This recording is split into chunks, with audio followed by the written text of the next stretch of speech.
तो यहाँ पर ये टॉपिक हम लोग का स्टार्ट होता है स्टेट ऑफ मैटर। हम लोग बचपन से ही स्टेट ऑफ मैटर को क्या समझते आ रहे हैं, तीन फॉर्म होता है, सॉलिड, लिक्विड, गैस। इसके बारे में सबको पता है, ठीक ना। कोई बहुत बड़ा ये रॉकेट साइंस नहीं है कि तुम ये भी ना बता सको कि स्टेट ऑफ मैटर क्या क्या होता है। बचपन से पढ़े हो, फर्स्ट होता है सॉलिड, फिर होता है लिक्विड, फिर होता है गैस। इतना जानते हैं। इसको और डिटेल में हम लोग पढ़ेंगे, force of attraction, intermolecular space, ठीक ना, काइनेटिक एनर्जी कैसे वो अपना इंक्रीज करता है, वो सब। फिर देखो हम लोग का फोर्थ जो है ये मोस्ट इंपॉर्टेंट है, जो कि जानना है तुमको। फोर और फिफ्थ, फोर जो होता है वो एक प्लाज्मा होता है, ठीक ना। फोर्थ स्टेट को कहते हैं प्लाज्मा और फिफ्थ स्टेज को कहते हैं बीईसी, मतलब कि Bose Einstein condensate, Bose Einstein condensate, BCA, ठीक है। देखो सॉलिड को अगर देखोगे, लिक्विड को देखोगे और गैस को देखोगे तो यहां पर बेसिकली डिफरेंस आएगा उसका अरेंजमेंट ऑफ द एटम, कि एटम का अरेंजमेंट कैसे है। अगर तुम सॉलिड को देखते हो, सॉलिड का अरेंजमेंट रहता है इन सर्टन, एकदम इसका जो मॉलिक्यूल होगा या पार्टिकल होगा वो अरेंज होगा प्रॉपरली, ठीक ना। इसमें अगर गौर से देखोगे इंटरमॉलिक्यूलर स्पेस बहुत कम दिखेगा, मतलब मॉलिक्यूल के बीच का जो स्पेस होता है, जैसे ये मॉलिक्यूल है, ठीक ना हमारा, और इसके बीच में जो स्पेस बचा इसे ही कहते हैं इंटरमॉलिक्यूलर स्पेस, ठीक ना।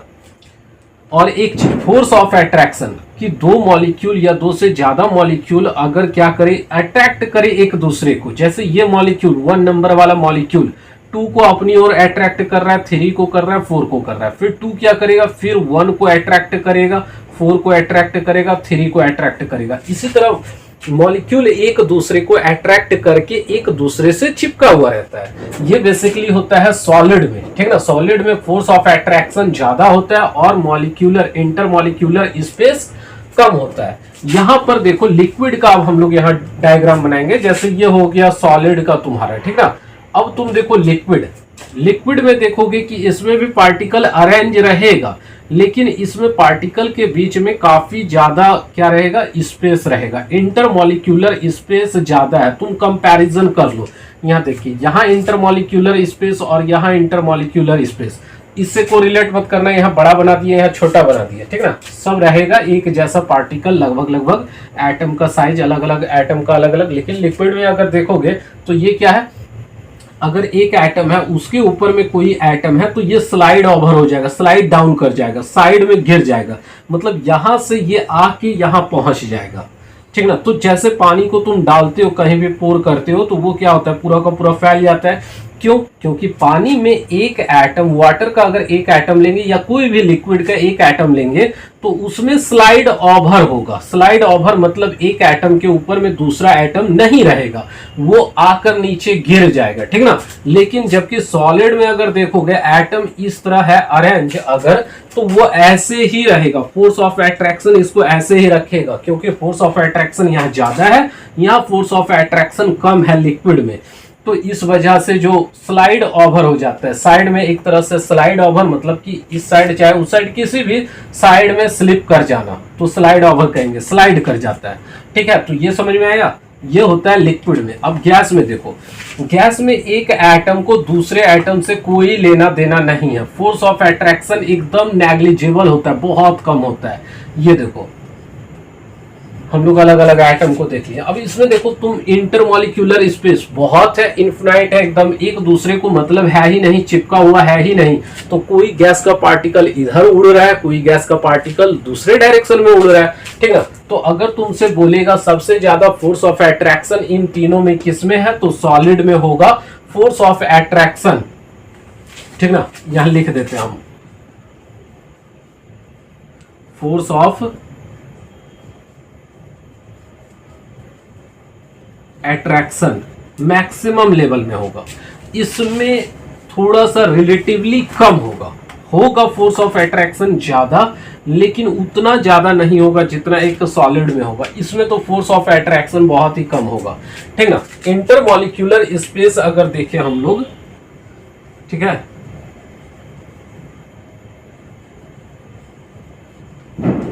क्यूलर स्पेस, इंटरमॉलिक्यूलर स्पेस देखोगे, अगर सॉलिड में देखते हो बहुत ही लीस्ट इंटरमॉलिक्यूलर स्पेस मिलता है, लिक्विड में फिर भी intermolecular space respectively to the solid, solid के रिस्पेक्ट में अगर देखोगे तो इसमें थोड़ा ज्यादा इंटरमॉलिक्यूलर स्पेस है, ठीक ना, थोड़ा ज्यादा, और इसमें इंटरमॉलिक्यूलर स्पेस सबसे ज्यादा है कह सकते हो तुम। तो इस तरह भी तुम समझ सकते हो, ठीक ना। तो ये तुम्हारा हुआ सॉलिड लिक्विड गैस का। अब देखो आता है मेरा क्या, प्लाज्मा। इसको हम लोग देखते हैं बेसिकली, ये पहले से भी हम लोग समझे थे लेकिन ये समझना जरूरी है, एक फोर्स ऑफ अट्रैक्शन समझना जरूरी है, इंटरमॉलिक्यूलर स्पेस समझना जरूरी है। अगर तुम देख सकते हो तो स्लाइड आ रहा है बगल में, तुम उसको देख लो, ये फोर्स ऑफ अट्रैक्शन है, ठीक ना, और इसके बाद में तुम्हारा इंटरमॉलिक्यूलर स्पेस का स्लाइड आ रहा होगा, देख के और काफी अच्छे से समझ लो, ठीक ना। अब देखो यहां पे हम लोग चलते हैं प्लाज्मा को। प्लाज्मा क्या है, अगर कोई भी, इसे इरेज कर रहे हैं हम, अगर कोई भी एटम है और इस एटम को पार्टिकुलरली बहुत ज्यादा चार्ज कर दिया जाए तो ये ग्लो करने लगता है, सन के ऐसा एकदम ग्लो करने लगेगा। और सन में भी बेसिकली ग्लो, सन के ब्राइटनेस या कोई भी स्टार का ब्राइटनेस का रीजन है वहां पे प्लाज्मा का होना, वहां पे चार्ज पार्टिकल बहुत ज्यादा है। तुम जानते हो हाइड्रोजन, अगर सन में देखोगे जो न्यूक्लियर फ्यूजन होता है उसमें क्या होता है, दो पार्टिकल आके क्या होता है, हाइड्रोजन का दो एटम आकर जुटता है और वहां पे हाई टेम्परेचर होने के कारण वो कन्वर्ट होता है प्लाज्मा में और इस वजह से वो ग्लो करने लगता है। तो ऐसा टाइम जब, मतलब ऐसा सिचुएशन या कंडीशन जिससे क्या करे, पार्टिकल ग्लो करने लगे, उसे ही कहते हैं प्लाज्मा। देखो यहाँ पे प्लाज्मा में क्या लिखा हुआ है, super energetic and the super excited particle, कि ये सुपर एनर्जेटिक होगा और सुपर एक्साइटेड पार्टिकल होगा। एक्साइटेड मतलब कि बहुत ज्यादा वाइब्रेशन उसमें होगा। बोस-आइंस्टाइन कंडेंसेट ठीक अपोजिट हो जाएगा उसका, ये super temperature, super low temperature, यहाँ पर लो हो जाएगा, LOW, super low temperature at the extremely low density. जब सुपर लो टेम्परेचर कर दोगे, डेंसिटी उसका ऑटोमेटिकली क्या हो जाएगा, बहुत ही लो हो जाएगा, तो वो बन जाएगा बोस-आइंस्टाइन कंडेंसेट। तो हम लोग यहाँ पर देखें कि स्टेट ऑफ मैटर कितना रहता है, solid liquid gas plasma Bose-Einstein condensate, ठीक ना। तो 5 स्टेट है, 1 ये हो गया, 2 3 4 5, ठीक है। ये कंडीशन तुमको बता दिए किसमें पार्टिकल किस तरह अरेंज रहता है, जैसा कि बुक में भी दिया गया है, ठीक ना। उसके बाद प्लाज्मा हो जाता है super energetic and super excited particle, Bose-Einstein condensate, या इसी को शॉर्ट, इन शॉर्ट हम लोग बोलेंगे BEC, B for Bose, E for Einstein और C फॉर कंडेंसेट। और ये होता है super low temperature and the extremely low density के कारण। क्लियर है ये चीज, हम लोग स्टेट को समझ गए कि स्टेट ऑफ मैटर क्या हो जाएगा, सॉलिड हो जाएगा, लिक्विड हो जाएगा और गैस हो जाएगा। उसके बाद नेक्स्ट 4th जो था प्लाज्मा और 5th जो था बोस-आइंस्टाइन कंडेंसेट था। प्लाज्मा जो ओवर ग्लोइंग था, ठीक ना, प्लाज्मा उसे कहते हैं, और Bose Einstein condensate at extremely low temperature and the extremely low density, वो प्रॉपर्टीज उसमें पाया जाएगा, ठीक है। अब हम लोग पार्टिकुलर एक बाय एक करके सारा का समझते हैं। जैसे यहाँ पर सॉलिड का अगर देखेंगे तो सॉलिड में क्या कह रहा है, solid have a definite shape, distinct boundary and fix volume, कि जो भी सॉलिड होगा उसका शेप फिक्स होगा।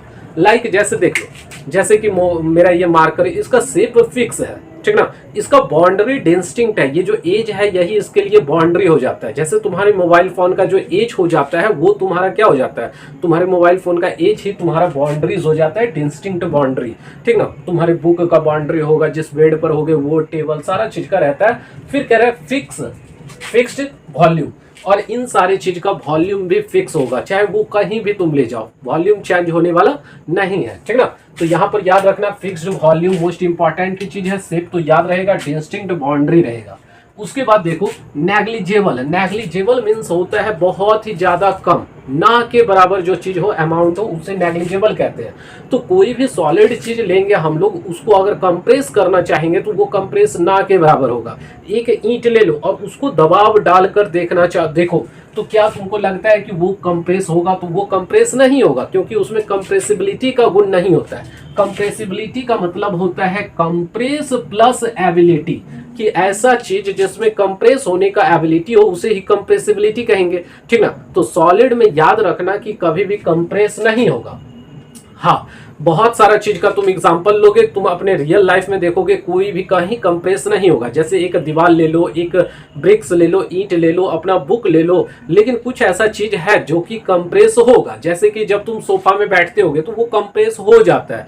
क्यों? क्योंकि उसके अंदर में स्पॉन्ज होता है। स्पॉन्ज में क्या होता है बेसिकली, जब ऑब्जर्व करोगे तो स्पॉन्ज में देखोगे बहुत ज्यादा टाइनी होल्स रहता है, जिसको हम लोग बोलते हैं, और उस होल्स में एयर रहता है, जिसको हम लोग बोलते हैं एयर पॉकेट बन जाना, ठीक ना। तो उस स्पॉन्ज पे जब हम लोग बैठते हैं तो ये एयर जो है अपने अपने प्लेस से डिस्प्लेस हो जाता है, बाहर निकल जाता है। फिर जैसे उठ जाओगे तो वहां पे एयर फिर से वो रिसीव कर लेगा और फिर से अपना शेप बना लेगा। तो याद रखना, यहाँ स्पॉन्ज हम लोग कंप्रेस कर सकते हैं, बट वो एज ए सॉलिड हम लोग देखेंगे तो ये नेग्लिजिबल कंप्रेसिबिलिटी होता है। स्पॉन्ज क्यों स्पॉन्ज कंप्रेस होता है? तो उसके पीछे रीजन है एयर का प्रेजेंस होना, उसमें एयर निकल जाता है थोड़ा देर के लिए, ठीक ना। अब देखो, जैसे solid have a tendency to maintain their shape. Solid को अपना टेंडेंसी होता है, सॉलिड का अपना नेचर होता है कह सकते हो, या उसका प्रॉपर्टीज होता है कि वो टेंडेंसी कैसा रहता है, अपना मेंटेन करके रखना। क्या मेंटेन करके रखना? शेप को मेंटेन करके रखना। सॉलिड में ये सबसे मोस्ट इंपॉर्टेंट चीज है। When subjected to outside force, अगर हम आउटसाइड फोर्स लगा दे, मान लो इसमें भी फोर्स लगा दे, ठीक ना, इसको दबाना चाहें तो ये कंप्रेस तो नहीं होगा, लेकिन ये अपना शेप बना के भी रखेगा। जैसा इसका शेप है वैसा ही रहेगा, ठीक ना। शेप में भी चेंजेस नहीं आएगा। कंप्रेसिबिलिटी अलग चीज है और शेप चेंज नहीं करेगा, ठीक है। इसका टेंडेंसी रहेगा मेंटेन करने का अपना शेप। लेकिन तुम कहोगे रबड़ बैंड को सर जब हम खींचते हैं तो रबड़ बैंड तो खींचा जाता है, मतलब वो फैल जाता है। तो उसके पीछे ये लॉजिक है कि जैसे ही तुम फिर फोर्स अपना अप्लाई करना छोड़ दोगे तो रबड़ बैंड फिर से अपने शेप में वापस आ जाएगा, ठीक है ना। तो वो मेंटेन करके वहां भी रख रहा है रबड़ बैंड वाला, क्योंकि एक्टिविटी में रबड़ बैंड, स्पॉन्ज वगैरह दिया गया है, ठीक ना। एक्टिविटी को भी रीड करना है, एक्टिविटी से रिलेटेड क्वेश्चन आता है एग्जाम में। फिर देखो, सॉलिड में breaks under the force but difficult to change their shape so they can rigid. देखो, रिजिड किसको बोलेंगे? रिजिड बोलते हैं, जैसे हम लोग अपने रियल लाइफ में देखते हैं, कभी कभी बोलते हैं देखो वो इंसान बहुत रिजिड है। रिजिड मतलब एक तरह से होता है स्ट्रिक्ट, जो अपने रूल को ही फॉलो करे, सिर्फ अपने बात को ही फॉलो करे, किसी और के बात की तरफ ध्यान भी ना दे, ठीक ना, उसे ही हम लोग रिजिड कहेंगे। तो जो सिर्फ अपने में मग्न रहेगा ऐसा सॉलिड, मतलब कि ये अगर शेप है इसको हम चेंज करना चाहे, अगर हाई प्रेशर लगा दे, इस पे अप्लाई कर दे फोर्स, ये ब्रेक हो जाएगा, लेकिन अपना शेप, अपना नेचर ये चेंज नहीं करे, मतलब ये टूट जाएगा, डिफिकल्ट होगा उसका शेप। ईंटा पर तुम प्रेशर अप्लाई करो, फोर्स अप्लाई करो तो ईंटा बीच से ब्रेक हो जाएगा, ठीक ना, लेकिन वो अपना शेप जैसा है वैसा ही बना के रखेगा। तो इस क्वालिटी को कहते हैं रिजिडिटी क्वालिटी।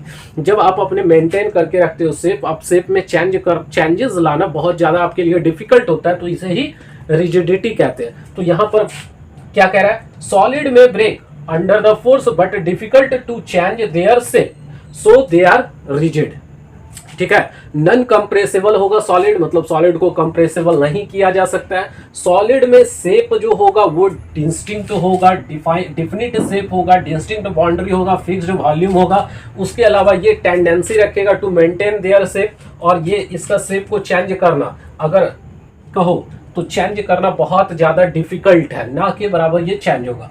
तो ये सारा प्रॉपर्टीज था, 1 2 3 4 प्रॉपर्टीज था तुम्हारा किसका? तो ये सॉलिड का, ये याद रखना। जाते हैं लिक्विड पे। सॉलिड के बाद हम लोग लिक्विड के कैरेक्टरिस्टिक को देखेंगे एक एक करके, वन बाय वन करके हम लोग लिक्विड के कैरेक्टरिस्टिक को देखेंगे। तो देखो, liquid had no fixed shape. याद रखना, सॉलिड का फिक्स्ड शेप था, जबकि लिक्विड में फिक्स्ड शेप नहीं होगा। It means no fixed shape, ठीक है। और गैस में फिक्स्ड शेप उसमें भी नहीं होगा, सिर्फ सॉलिड में फिक्स्ड शेप होगा, लिक्विड और गैस में फिक्स्ड शेप नहीं होगा। फिर कह रहे हैं, लेकिन एक कंडीशन यहाँ ये है कि देखो, वॉल्यूम फिक्स वॉल्यूम होगा, लिक्विड में कोई फिक्स्ड शेप नहीं होगा, बट हैव वो फिक्स्ड वॉल्यूम। फिर कह रहा है, देखो हम लोग यहाँ पर फिक्स्ड वॉल्यूम देख लिया, लेकिन अगर हम लोग गैस को पढ़ते तो वहां पर हम लोग अच्छा आगे चलेंगे, वो चीज हम आगे बताएंगे। देखो यहाँ पे फर्स्ट ये हो गया हम लोगों का कि नो फिक्स्ड शेप कोई फिक्स्ड शेप नहीं होता है। आप 1 लीटर वाटर ले लो, उस वाटर को जिस शेप के, अगर तुम जिस शेप में रखना चाहो उस शेप का वो शेप ले लेगा, उस ऑब्जेक्ट का शेप ले लेगा।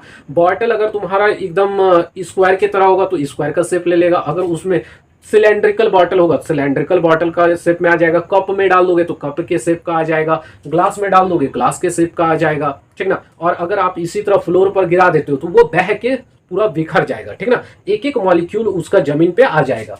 अब देखो यहाँ पे नेक्स्ट सेकंड नंबर हम लोग देख रहे हैं, liquid flow and change their shape. Liquid flow करेगा, लिक्विड क्या करेगा, फ्लो करेगा, और वो फ्लो करेगा, उसके बाद अपना शेप को चेंज कर लेगा। यहां जब बोले कि कोई फिक्स्ड शेप नहीं है, इसका मतलब उसका शेप चेंज होने वाला है। जिस ऑब्जेक्ट में उसको पुट करेंगे उसी ऑब्जेक्ट के शेप का वो हो जाएगा। सो दे आर नॉट रिजिड। और हम लोग रिजिडिटी क्या समझे थे, रिजिडिटी समझे थे मेंटेन करना अपने शेप को, उसी को रिजिडिटी कहते हैं। एक ऐसा प्रॉपर्टी जिससे हम अपने शेप को मेंटेन करें, वही कहलाता है रिजिडिटी, सॉलिड में जो कि होता है। लेकिन लिक्विड में रिजिडिटी नहीं पाया जाता है, ठीक है, क्लियर, क्योंकि ये अपना चेंज कर रहा है शेप को। लिक्विड जिस ऑब्जेक्ट में जाएगा उसी ऑब्जेक्ट का हो जाएगा। थर्ड नंबर देखो, solid and liquid can diffuse into liquid.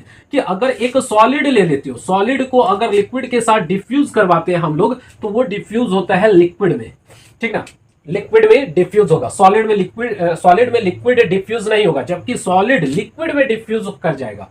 फिर देखो, सॉलिड लिक्विड एंड गैस, चाहे सॉलिड हो, चाहे लिक्विड हो, चाहे गैस हो, तीनों मिलकर किसमें डिफ्यूज होगा, लिक्विड में ही डिफ्यूज होगा। और देखो, गैस जितना भी तरह का गैस होता है वो प्रेशर के कारण डिफ्यूज करता है वाटर के साथ, और वाटर में वो जो ऑक्सीजन आता है कहां से, यही डिफ्यूजन ऑफ गैसेस की वजह से वो लिक्विड में डिफ्यूज कर जाता है। और जो भी वाटर बॉडीज है उसमें एक लेवल ऑफ वाटर बना हुआ रहता है इस तरह से, ठीक ना, इस तरह से बना रहेगा। तो जो एक्वाटिक एनिमल है उसके लिए बेस्ट होता है। अगर ये नहीं हो, डिफ्यूजन नहीं हो किसका, ऑक्सीजन का विथ वाटर, तो जितना एक्वाटिक एनिमल है अधिकतर मर जाएगा, ठीक ना। तो याद ये समझ में आया कि एक्वाटिक एनिमल के लिए ऑक्सीजन चाहिए, कि वाटर में घुला हुआ ऑक्सीजन चाहिए, तो वो घुलता है, वो डिफ्यूज होता है किसमें, तो हम लोग ऑक्सीजन घुलेगा किसमें, ऑक्सीजन घुलेगा लिक्विड में, वाटर में। चाहे सॉलिड ले लो, चाहे गैस ले लो, या किसी और लिक्विड को ले लो, वो तीनों आपस में घुलेगा तो लिक्विड में ही घुलेगा।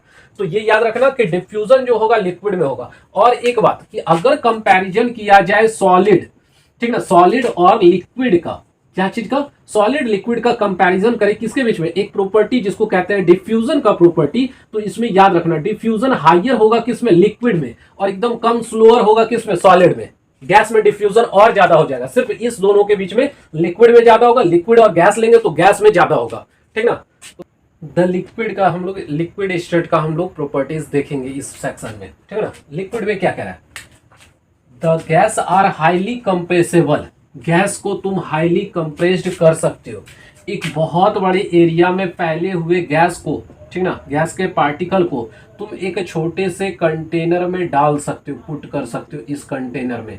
इसका मतलब कि हम लोग इस पूरे चीज को कंप्रेस कर देते हैं। अगर तुम ऐसे भी देखोगे, गैस में क्या होता है, जो पार्टिकल होता है एक दूसरे से बहुत दूर होता है, और जब इसको तुम क्या करोगे, प्रेशर अप्लाई करोगे, तो सारा पार्टिकल क्या होगा, एक शेप में आ जाएगा, एक साथ आ जाएगा। तो ये कितना कंप्रेस हो गया, यहां से यहां तक कंप्रेस हो गया। अगर इसको कंप्रेस करना चाहे तो एक बहुत बड़ा एरिया जो होता है गैस से फिल्ड, उसको हम लोग एक कंटेनर में भर सकते हैं, छोटे से कंटेनर में। जैसे कि तुम देखते हो बहुत ज्यादा गैस हम लोग का सिलेंडर में आ जाता है। सिलेंडर कितना छोटा रहता है, इतना छोटा रहता है सिलेंडर, ठीक ना, इतना बड़ा होगा और क्या। और इस सिलेंडर में हम लोग अप्रॉक्स अपने 1 मंथ का जो फ्यूल है वो स्टोर कर लेते हैं। सोचो कितना ज्यादा। अगर वही हम लोग को 1 मंथ के लिए कोल या फिर हम लोगों को चाहिए वुड, तो कितना एक रूम हम लोग को भर के रखना होगा 1 मंथ के लिए। लेकिन हम लोग क्या करते हैं, सिलेंडर में, छोटे से सिलेंडर में बहुत ज्यादा गैस को फिल कर देते हैं। क्यों, क्योंकि उसमें कंप्रेसिबल बहुत ज्यादा होता है, हाईली कंप्रेसिबल होता है कौन, गैस, ठीक है, as compare to solid and liquid. कि कंपेयर अगर करोगे सॉलिड लिक्विड से तो बहुत ज्यादा कंप्रेस होगा कौन, गैस होगा, ठीक है ना। फिर कह रहा है due to the high speed of particle, और गैस में तुम जानते हो कि ये पार्टिकल एक दूसरे से बहुत काफी दूर दूर रहता है, मतलब कि हाई स्पीड में ये भटकता रहता है। हवा, तुम सोचो हवा जो गैस है हम लोग का, तो वो एक जगह का भी रहता है नहीं, वो क्या होता है, एक जगह से दूसरा जगह फ्लो होता रहता है। उसका कारण क्या है, इसका जो पार्टिकल है मूव कर रहा है अपना रैंडमली, जिधर मन उधर जा रहा है, उसको कहते हैं रैंडमली मूव। और रैंडमली जब मूव मूव करता है एक दूसरे से क्या होता है, टकराता भी है, ठीक है ना। तो याद रखना यहाँ पे, तो हम लोग क्या देख रहे हैं, due to the high speed of the particle and the large space, और उसके बीच में देखो इंटरमॉलिक्यूलर स्पेस गैस में सबसे ज्यादा होता है, देख लो ये स्पेस इंटरमॉलिक्यूलर स्पेस है, सबसे ज्यादा होता है। Between them gas show property of the diffusion very fast into the other gases. तो गैस में जो एक डिफ्यूजन का प्रॉपर्टी है ये बहुत फास्टली होगा, सबसे ज्यादा फास्टली गैस में होगा, उससे कम हो जाएगा लिक्विड में, और सबसे कम हो जाएगा हमारा सॉलिड में डिफ्यूजन, ठीक है ना। जो कि पहले ही बता चुके हैं कि एक अगर ऑब्जेक्ट लो आयरन और एक ऑब्जेक्ट लो मैग्नेट, दोनों को एक साथ रखते हो तो मैग्नेटिक प्रॉपर्टी जो है आयरन वाला में आ जाएगा, लेकिन उसके लिए हमको उसको रखना होगा दोनों को 10 साल 20 साल 50 साल एक साथ, ठीक ना। फिर देखो यहाँ पे लास्ट प्रॉपर्टी जो है सॉलिड का क्या, सॉरी लिक्विड का क्या है, the particle of the gas move at the high speed, कि पार्टिकल एक दूसरे के, अगर किसी कंटेनर में गैस के पार्टिकल को देखोगे ये मूव कर रहा है, जिधर मन रैंडमली मूव कर रहा है, और बहुत सारा पार्टिकल रहता है तो एक दूसरे से डिस्ट्रक्ट भी करता है, आपस में आकर टकरा जाता है, ठीक ना। The particle of the gas move at the high speed, each particle hit each other, हर एक पार्टिकल एक दूसरे को हिट करता है, and also the wall of the container, और ये पार्टिकल क्या होगा, कंटेनर को अगर इधर से रैंडमली फुल स्पीड में आ रहा है तो ये जाके स्ट्रक्ट करेगा, इधर से कोई चीज आ रहा है तो ये नीचे जाके स्ट्रक्ट करेगा, इधर से आ रहा है ये ऊपर स्ट्रक्ट कर सकता है, इधर कर सकता है, बहुत जगह। तुम सोचो कि अगर कोई सॉलिड चीज रही है, एक कंटेनर है, उस कंटेनर में यहाँ सॉलिड चीज एक ब्रिक्स रख देते हैं, ये प्रेशर एक्सर्ट करता है किस साइड, ये प्रेशर करता है एक्सर्ट नीचे, सॉरी यहाँ पे बताते हैं, नीचे वो शायद नहीं दिख रहा हो, या इरेज करते हैं, ठीक ना। मान लो कि एक सॉलिड है, क्या है ये सॉलिड, याद रखना कि सॉलिड की चीज को समझा रहे हैं। एक कंटेनर ले लो, कंटेनर कोई भी बॉक्स वगैरह ले लो, उसमें एक ब्रिक्स रख दो। जब तुम ब्रिक्स रखोगे इस कंटेनर पर, या कोई भी ऑब्जेक्ट हैवी ऑब्जेक्ट अगर रख देते हो, तो तुम देखोगे यहाँ पर क्या, तुम देखोगे यहाँ पर पार्टिकुलरली कि इसका प्रेशर कहाँ अप्लाई होगा, इसका प्रेशर नीचे बॉटम की तरफ अप्लाई होगा, इसका प्रेशर इस साइड नहीं अप्लाई होगा, इसके वॉल पे, ठीक ना, इस साइड भी अप्लाई नहीं होगा, सिर्फ अप्लाई होगा नीचे की ओर ही प्रेशर अप्लाई होगा।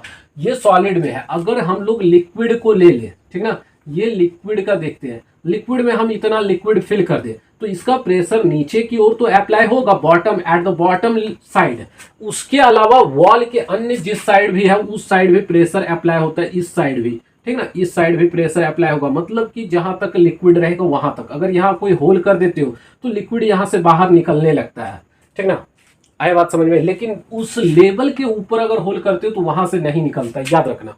फिर देखो एक चीज और समझा रहे हैं, ये सॉलिड लिक्विड। अब हम लोग चलेंगे गैस पे। गैस में क्या, अगर कंटेनर है, कंटेनर में हम गैस को रख दिए हैं, मान लो कि गैस है, तो गैस जो है हर तरफ लगाएगा, प्रेशर अप्लाई करेगा, उसके बॉटम में तो करेगा ही करेगा, साथ ही उसका जितना भी वॉल है ऑल अराउंड, ठीक ना, चारों ओर के वॉल पे भी वो प्रेशर अप्लाई करेगा, चाहे तुम्हारा लेवल कुछ भी रहे। लेवल क्या, वो तो पूरा फिल कर लेगा उस कंटेनर को। गैस को जैसे ही डालोगे कंटेनर में, गैस उस पूरे लेवल को फिल कर लेगा, ठीक ना, चाहे कितना भी कम डालो या कितना भी ज्यादा डालो। आए बात समझ में। इसलिए इसमें प्रेशर अप्लाई होता है इवनली चारों ओर, ठीक ना। इसमें सिर्फ बॉटम में अप्लाई होगा, इसमें जहां तक लिक्विड का लेवल रहेगा उस साइड चारों ओर अप्लाई होगा। तो ये हो गया लिक्विड का।